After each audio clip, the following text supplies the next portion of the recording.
नमस्कार मंडळी. आपण दिवसभर एवढी धावपळ करतो, एवढी कामं करतो, तरीही रात्री झोपताना मन शांत आणि समाधानी का नसतं?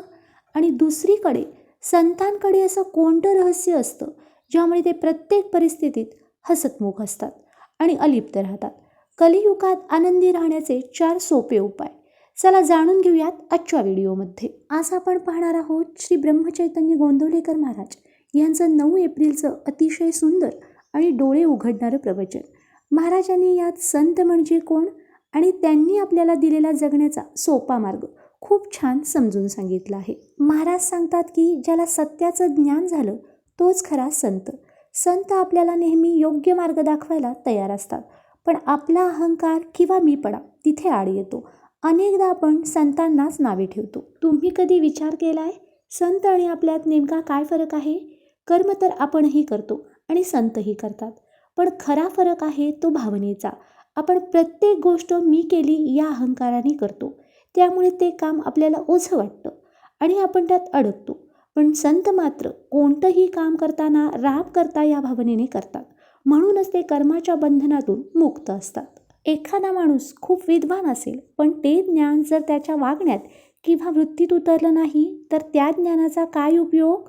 खरा सत्पुरुष तोच जो सुख आणि दुःखाच्या जाळ्यात न अडकता एका साक्षीदारासारखा अलिप्त राहतो. महाराजांनी एक खूप गोड उदाहरण दिलंय. जसं एखादं लहान मूल अंगणात खेळत असतं, पण खेळतानाही त्याच्या मनात माझी आई कुठे आहे याचं सूक्ष्म स्मरण असतं. अगदी तशीच देवाची ओढ, देवाचा चटका आपल्याला लागला पाहिजे.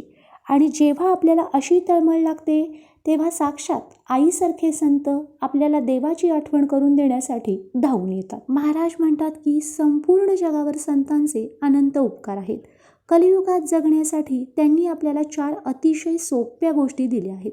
कोणत्या आहेत त्या 4 गोष्टी?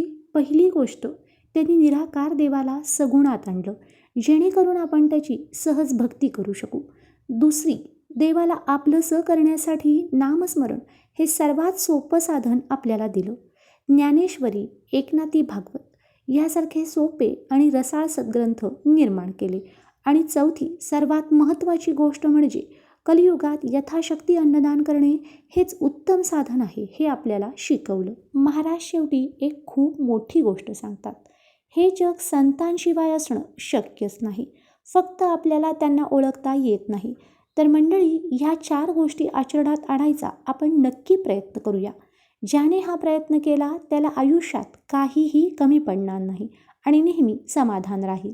तुम्हाला आजचा हा विचार कसा वाटला कमेंट्समध्ये नक्की सांगा आणि लिहायला विसरू नका. श्रीराम जय राम जय जय राम.